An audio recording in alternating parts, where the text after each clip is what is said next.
Hello everyone, I hope all of you are doing great. जैसा कि आप सभी लोगों को पता होगा, यूकेपीएससी द्वारा अपने द्वारा आयोजित किए गए यूकेपीएससी एई के री एग्ज़ाम की प्रोविजनल आंसर की जारी कर दी गई है।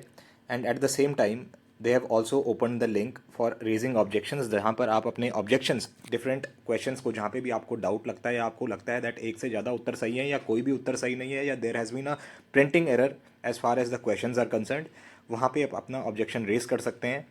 और जो उनकी विंडो दी गई है उनके द्वारा ऑब्जेक्शंस रेज करने की, that is from 2 September to the 8th of September. I guess this is the official timeline between which you can file your objections. So I would request all of you guys who think they are in the race for their final interviews and जिनको लगता है that yes they can ensure a place in the final merit list, उनको interview की call आ सकती है। So I request all of you guys, किसी और के भरोसे मत बैठना। It is your duty and it is your responsibility in order to ensure your selection, that जहाँ पे आपको लगता है that okay this is the correct answer to this question and the answer given by the commission is wrong, it is your duty and moral responsibility as well that आप उस question को point out करें and उस पर objection अपना raise करें। Now see, when the official provisional answer key was released by commission, I also looked at the answer key. So if I talk about your GS paper, English paper and Hindi paper, ठीक है, ये जो paper हैं इनमें दो दो तीन तीन मिस्टेक्स तो मुझे भी यहाँ पे दिखाई दी। All right, so this was very basic. But when I looked at the technical papers, यानी कि अगर मैं सिविल की बात करूँ, because this is the field, यानी कि this is the trade in which maximum posts are there and maximum aspirants who are aspiring and who are preparing through my YouTube channel as well as my Telegram group, they are appearing in this branch which is civil. So अब मैं बात करूँ अगर civil के paper की, paper 1 and paper 2 both, there are numerous questions in these two papers wherein the answers given by the commission are either wrong, 3-4 तरीके के उनके द्वारा एरर किए गए हैं इन दोनों टेक्निकल पेपर्स में। And I guess there are 12 to 15 questions easily जहाँ पे आयोग द्वारा गलत उत्तर दिया गया है, जिसके कारण मैक्सिमम जो सीरियस एस्पिरेंट्स हमारे हैं उनका स्कोर 30 to 40 क्वेश्चन से मार्क्स से नीचे आ गया है। तो ये वेरिएशन उनके मार्क्स में आ गया है जो वो एक्सपेक्ट कर रहे थे। But you don't need to panic at this particular situation. The maximum that you can do is raise objections and that is why I am telling that किसी और के भरोसे मत बैठना। जहाँ पे आपको लगता है दैट ओके यहाँ पे ऑब्जेक्शन रेज करना चाहिए तो वहाँ पे आप ऑब्जेक्शन जरूर रेज करना। इस वीडियो को आप लास्ट तक देखें एंड हमारे टेलीग्राम चैनल को भी जरूर ज्वाइन करें, जिसका लिंक मैं आपको बता देता हूँ क्या होने वाला है। And the same Telegram channel is where I will be discussing all these questions and will be sharing the PDF as well as the proof for the objections which can be raised by you। ठीक है, तो जो हमारा Telegram channel है उसको मैं इस video के comment section as well as description box में भी पिन कर दूंगा and you should join that Telegram channel. It is a must अगर आप किसी भी यूकेपीएससी एग्जाम की प्रिपरेशन कर रहे हैं, बिकॉज वहाँ पे मैं besides taking your objections, your answer keys, बहुत सारे important questions be it related to Uttarakhand, GK, history, geography, economy, polity, various field से डिस्कस करता हूँ। Even I share some important current affairs and जिन्होंने हमारे टेलीग्राम चैनल से prepare करा था, I am sure they must have seen it in the UKPSC A general studies paper that they were easily able to manage a score of 65 to 70 marks on an average। तो जो हमारा Telegram channel है उसका link है UKPSC Exams 2023। This is the user name for the Telegram group and I will also paste the link to this Telegram group in the description as well as the comment box of this particular video। Now coming on to the main topic of this video, थोड़ा सा video बड़ी होने वाली है but I'll try to compile it in as much less time as possible so that आपका भी ज़्यादा time ना लगे। But do watch this video towards till the end and also share it with your fellow aspirants who have applied for UKPSC A exam. देखिए 3-4 तरीके के आयोग द्वारा इसमें एरर किए गए हैं जो उन्होंने आंसर की दी है। ठीक है, अब मैं बात करूं इन एरर की तो ये कैसे कैसे एरर हैं। एक जो एरर है वो ऐसा है दैट देर आर 4 ऑप्शंस, ठीक है, ABCD। कुछ क्वेश्चंस ऐसे हैं जिनमें से none of the options given are correct. तो ऐसे क्वेश्चन में तो आपको ऑब्जेक्शन रेज करना है एंड जब भी आप कोई भी ऑब्जेक्शन रेज करते हैं through the online portal, make sure that आप करेक्ट रीज़न दे रहे हैं उसका। ऐसा नहीं दैट आप ऑब्जेक्शन रेज कर रहे हैं कुछ आप उसका रीज़न ही नहीं दे रहे हैं, या आप करेक्ट जो गलत सपोर्टिंग डॉक्यूमेंट है कोई गूगल का स्क्रीनशॉट आपने उसमें लगा दिया, वो आपका ऑप्शन कंसिडर ही नहीं होगा and you just lose your money and there will be no point of you putting an objection और raising an objection as far as that question is concern. ठीक है, तो जब आप कोई ऑब्जेक्शन रेज कर रहे हो ना तो clearly mention the reason for that. For example, ये तो मैंने आपको एक बता दिया किस तरीके की गलतियां आयोग द्वारा की गई हैं। There are 4 options given and none of the options given are correct. ठीक है, एक इस तरीके का एरर है। एक और जो there is another type of error, वो क्या एरर है, there is typing mistake in the question. ऐसे भी मैंने एक दो क्वेश्चंस एनकाउंटर किए जहाँ पे टाइपिंग मिस्टेक आयोग द्वारा की गई है। तो आप ये सारे जो रीजंस हैं वैलिड रीजंस उनको बताओ and please mention these reasons explicitly, बजाय इसके कि ठीक है मैंने एक आपका क्वेश्चन नंबर मेंशन कर दिया, मुझे जो करेक्ट आंसर लगता है वो अपलोड कर दिया and that is it, my job is done. नहीं, ऐसे नहीं होगा एंड उसका आपको कुछ यूज़ भी नहीं होगा। So please mention the correct reason when you are filing and raising an objection, ठीक है। And make sure that whenever you are raising an objection, either put an objection through a standard text book that is followed for your engineering branch. ऐसा नहीं that Google से कुछ भी उठा के लगा दिया, किसी क्वेश्चन पेपर से, कोई कोचिंग मटेरियल से आपने स्टैंडर्ड बुक तो छोड़ दी, कोचिंग मटेरियल के मटेरियल से स्क्रीनशॉट लिया वहाँ पेश कर दिया, वो कंसिडर ही नहीं होगा। So whenever you are raising an objection, particular standard book, their page number highlight कर देना उस पोर्शन को and then file an objection, ठीक है। टाइपिंग मिस्टेक, तीसरा तरीके का जो एरर इनके द्वारा किया गया है वो ऐसा है that supposedly A B C D option है, ठीक है। तो उसमें ए भी करेक्ट है, बी भी करेक्ट है, multiple options are correct, I mean multiple options are correct. So ऐसे केस में होता क्या है, ऐसे क्वेश्चंस में ये होता है that this question is dropped bye the commission, ठीक है।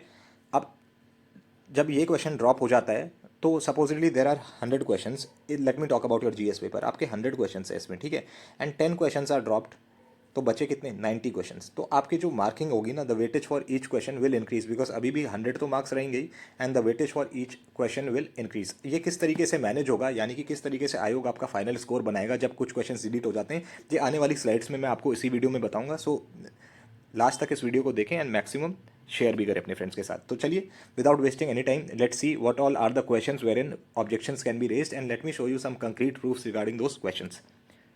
The first question is Uttarakhand को निम्न में से किस भूकंपीय संभावित क्षेत्र के अंतर्गत रखा गया है, यानी कि Uttarakhand lies in which seismic zone और the earthquake zone, this is the question if I translate this to English. अब इसमें देखो ये किस कैटेगरी के अंदर फॉल करता है, multiple answers in this question are correct, यानी कि फोर्थ एंड फिफ्थ बोथ। तो आपको जब ऑब्जेक्शन रेज करोगे तो you have to say it, you have to type it that okay multiple answers in this question are correct and hence this question will be dropped and I'm sure this question will be dropped from your GS paper।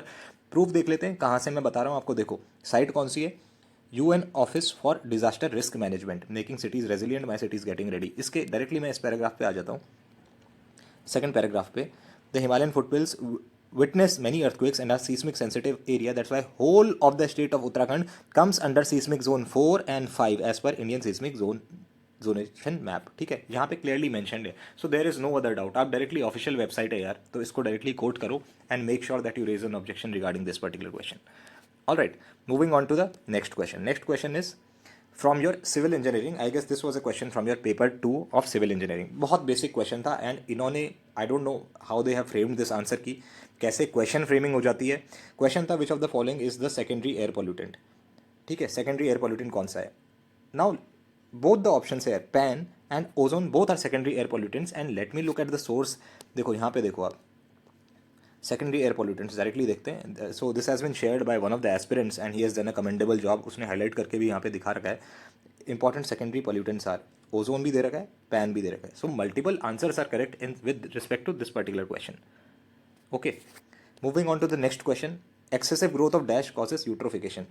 तो इसमें I guess the answer given by the commission is algae, but let me tell you eutrophication is caused by excessive growth of both aquatic plants and algae। So answer would be either A और B and the correct answer should be option C and this you can find in your NCERT of environmental chemistry wherein you can see eutrophication is mentioned. All these proofs shall be shared by me in the Telegram channel, Telegram group, so do join the Telegram group. As I already mentioned, the username of the Telegram group is UKPSC Exams 2023। तो यहाँ इस group को आप जरूर join करें जहाँ पे already aspirants are discussing their doubts, their objections and there you will find the necessary and the authentic sources through which you can raise objections। Moving on to the next question, Tarkash क्या है? See, this was another question from your GS paper wherein they had asked that Tarkash is what?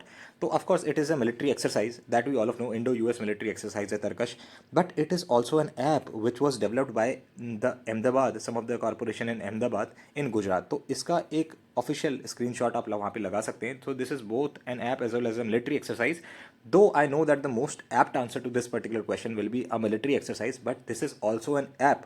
Tarkash is also an app which has been developed in the state of Gujarat in Ahmedabad।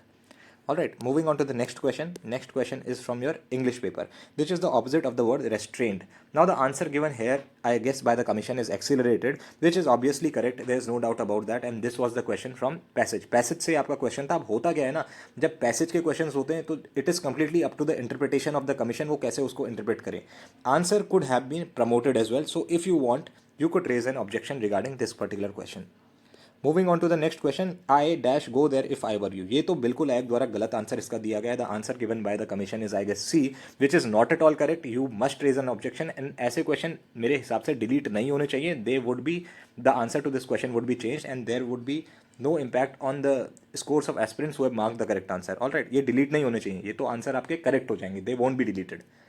I would not go there if I were you. So the correct answer to this would be A. Answer given by commission is C. Moving on to the next question, hold water. अब देखो इस पे बहुत सारे aspirants की नज़र नहीं गई होगी. मैंने अपने टेलीग्राम ग्रुप में भी ये बताया था. Correct meaning of the idiom hold water. So एक, जैसे मैं एक सेंटेंस की बात करूँ, the sentence is this argument doesn't hold water. तब बोलते हैं this argument doesn't hold water. इसका मतलब होता है जो आपका आर्ग्यूमेंट है it can not be believed और it is not to be believed. But यहाँ पे होल्ड वाटर है ना, जो this is used in a positive sense. For example, if I say his argument holds water, it means that his argument is reasonably sound to be believed. But यहाँ जो चारों option है those are implying negative sense. अगर option में होता what is the correct meaning of the idiom does not hold water, तो of course the answer would have been as given by the commission, cannot be believed, which is option D. But यहाँ पे पूछा गया है hold water, so I guess none of the options mentioned in the question are correct. Hence this question should be challenged by you and an objection shall be raised regarding the same. Next question is, अब देखो इस question का which is from your Hindi paper, निम्नलिखित में से शुद्ध वर्तनी का शब्द है. आंसर दिया गया है जो आयोग द्वारा which is option D, but here the option C is also correct, which is आरोग्यता. So this is another option where you should raise your objection. Next is acceptable indoor noise level for courtrooms and classrooms in decibels. अब देखो this is a question from your civil engineering paper 2 and courtrooms and classrooms में acceptable indoor noise level कितना होना चाहिए. Here multiple answers to this question are correct, and why I am saying this is because if you look at option B and option C, यहाँ देखो ठीक है, option B and option C पे both are correct in this, and let me give you the proof for this. This is a screenshot again shared by one of the students here. You can see here classroom कितना है 35 to 40 decibels and courtrooms कितना है 40 to 45 decibels. So both the options 35 to 40 and 40 to 45 are correct. So options B and C both are correct, and hence this question and such type of questions where multiple answers are correct, these questions will be dropped. ठीक है, तो इसमें भी आप objection जरूर raise करें if you feel that okay your score is getting hampered by all these questions, and of course this is not the correct answer as given by commission. अब देखो एक और क्वेश्चन है where in they have asked about the crop ratio. अब देखो अगर ज़्यादातर आप स्टैंडर्ड बुक्स में पढ़ेंगे जो एक रैंडमली पढ़ाया जाता है या आप ज़्यादा प्रिपरेशन नहीं कर रहे हो, तो आप देखोगे दैट खारिफ जो क्रॉप रेशियो होता है that is mostly kharif upon rabi. But when certain aspirants came to me and they message me, उन्होंने मुझे बताया that in some of the books crop ratio has also been mentioned like rabi upon kharif. It has been mentioned like this also. Alright, and in fact कुछ papers में जो कि हाल ही में organise कराए गए, शायद यूकेपीएससी ने वो ऑर्गेनाइज कराया था paper, it was of JE, वहाँ पे उन्होंने जो कंसिडर कराया that was rabi is to kharif. Okay, so I guess if you have concrete proof regarding this question wherein the crop ratio is considered both as Kharif is to Rabi and Rabi is to Kharif, तो इस पे भी आप objection लगा सकते हैं if you feel that okay, this is another question due to which your score is getting affected. Moving on to the next question. Next is in the following trust the force in member BC will be. Now again this is one question, another question wherein you can raise an objection. Next is a circular area of 2 meter diameter on the ground is loaded uniformly with an intensity of 100. The load intensity at 1 meter just below its center will be. अब देखो यहाँ पे students ने solve करा होगा, but the correct answer to this particular question is 64.645. In fact one of the aspirants had sent me the solution to this particular question. मैं उसको अपने टेलीग्राम चैनल पे भी शेयर करूंगा, and if you want to try this question you can solve this out. None of the options given here in the questions are correct. Hence, when you do mention that none of the options given in the question are correct. Hence, this question needs to be dropped. Solve the question on a blank A4 sheet of paper. Upload your solution. If you want to upload some formulas, बता देना that हमने formula इस particular standard book से लिया है. And then file an objection. This question will be dropped because the correct answer is 64.645. Moving on to the next question. Next question is, in gravity well the water level in the well is. See, this is another question wherein the aspirants have pointed out that यहाँ पे भी कुछ objection है. So if you feel that okay this is another question wherein there is some doubt, you can see this question as well. Next question is, which of the following losses are not considered in pre-tensioned beams? Friction, elastic shortening of concrete, shrinkage of concrete, creep of concrete, anchorage slip. अब देखो इसका जो answer है ना, pre tension beams में both 1 and 5 should be the answer. But अब देखो यहाँ पे ऑप्शन ऐसा है ही नहीं, तो इसमें बहुत सारे एस्पिरेंट्स कंफ्यूज हो रहे थे. They were saying that both 1 and 5 should be correct. But आप ऐसे क्वेश्चन में कर क्या सकते हो जब ऐसा आपके पास ऑप्शन है ही नहीं? तो answer would be of course option C. So I don't think so there is any point of raising an objection है. बट स्टिल अगर आपको लगता है दैट ऐसा करना चाहिए तो you are free to do so. जिसको ऑब्जेक्शन रेज करना है उसको कोई रोक नहीं सकता. It is completely up to you. But I feel जब ऑप्शन ही ऐसे हैं तो you can't do anything and you have to mark the most apt answer as per the question. Alright, moving on to the next question. Bending moment at point F will be. Now this was another question and I guess the answer to this question was coming to be 3.702 when one of the aspirants had sent me the solution to this particular problem, and none of the options mentioned here are correct. So again you could raise an objection as far as this question is concerned. Moving on to the next question. This is two loads of 40 and 60 spaced 6 meter apart crosses a girder of 16 meter span with 40 load leading. The magnitude of maximum bending moment under the 60 load will be. ठीक है, अब यहाँ पे देखो this was again one question I guess where none of the options are correct. So again you can solve this on a piece of paper, upload your solution and accordingly find an objection regarding the same. Moving on to the next question. अब देखो next question पे चलने से पहले मैं थोड़ा आपको समझा देता हूँ होता क्या है जब कोई क्वेश्चन ड्रॉप होता है. बिकॉज बहुत सारे एस्पिरेंट्स की क्वेरी है दैट सपोजिटली अभी आयोग द्वारा आंसर ए दिया गया है but correct answer should be B. तो अगर क्या होगा ऐसे केस में, तो ये क्वेश्चन ड्रॉप नहीं होता है. आयोग द्वारा उसका आंसर ए हटा के बी कर दिया जाएगा if they are reasonably convinced that yes B should be the correct answer. वो सही कर देंगे, उसमें क्वेश्चन ड्रॉप नहीं होगा. But in case multiple answers are correct right, then the question will be dropped. Like let me show you, this was the recent result of one of the exams answer key of data entry operator. जब इनका final exam आया था, this is the final answer की. ये भी आपकी आएगी when your result is declared and I am sure your result will be declared somewhere around 20th September. That is what I am expecting. 18 to 20th सितंबर आपका result आने की उम्मीद है. ठीक है, तो इसमें देखो टोटल ड्रॉप्ड क्वेश्चंस. अब 3 क्वेश्चन इन्होंने ड्रॉप कर दिए जहाँ पे इधर they felt that the language of the question was not correct, multiple answers were correct. 3 question drop हुए. जैसे ही 3 क्वेश्चन ड्रॉप हुए मतलब वैलिड क्वेश्चंस 197. टोटल क्वेश्चंस थे 200 और 200 ही मार्क्स थे. तो मार्क्स कम नहीं किए जाते. The particular weightage for one particular question will be 200 divide by 197 which is 1.0152. ऐसे हो जाता है. Weightage for each question is increased and the negative marking for each question will be 1.0152 divide by 4 which was earlier the negative marking as well. तो ये आपकी हो जाती है नेगेटिव मार्किंग. तो इस तरीके से होता है whenever any question is dropped और the answers are changed. Alright, so I hope now it is clear to you guys how UKPSC declares its final answer key. Let me tell you that whatever questions I have shared with you and I am just showing you a couple of more questions. इसके besides अगर आपको लगता है there are some more questions on which objection needs to be raised, then do let me know in the comment section of this particular video. अब कैसे आप मुझे बताएंगे, बिकॉज ऐसे तो बहुत रैंडम हो जाता है and it is very difficult for me to identify कौन सा सेट का क्वेश्चन है, क्या आयोग ने आंसर दिया है and what should be the correct answer. So इधर the best way is you join my Telegram group, the link for which I will mention in the comment section as well as the description box. Second is इधर mention the question number, ठीक है, set name, answer given by commission का जो answer है and the answer that you think should be there according to you, answer according to you. ठीक है, इस तरीके से आप मुझे कमेंट सेक्शन में बता सकते हैं. So it is easier for me when I solve those questions और when I look at those questions. ठीक है, so do join our Telegram channel and also subscribe to our YouTube channel so that even for the upcoming exams like RO का आपका paper आ रहा है, different papers आ रहे हैं. One of the papers आपका for example tax inspector and executive officer का is scheduled in the member. So you can stay updated with that preparation and I will be covering the GS portion for maximum of my papers on this YouTube channel and my Telegram group. So do subscribe to the channel and to the Telegram group as well. Let's see some more questions. एक ये question था, so you can if you feel there is some doubt with respect to this question, you can also raise an objection on this question. Moving on to the next question. This was again one question, the minimum height of platform on an important BG mainline station catering to passenger traffic should be. Again, this was one question where I think the answer given by the commission is wrong. So you should look at this question very carefully and then raise an objection. ठीक है, इसके besides this is another question wherein one of the students was telling me that उनको कुछ doubt है, and I guess one और more of the options here are correct, or there was some sort of confusion with regard to this question, so you should look into this question as well.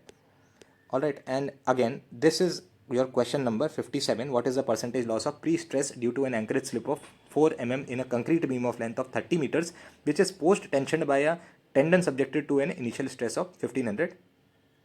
ठीक है, modulus of elasticity यहाँ पे दे रखा है. Again I think the answer given by the commission here is wrong, और so if you feel that is the case, you should raise an objection regarding the same, and I am sure जब आप objection raise करेंगे, commission will duly look into that, because earlier also several papers have been conducted by the commission, and when objections were filed by students, they seriously looked into those, and final answer key में आपको दिखेगा that those answers have been corrected or your questions have been dropped, so as to make sure that जो भी हमारे serious aspirants हैं ना, उनका selection ना रुके.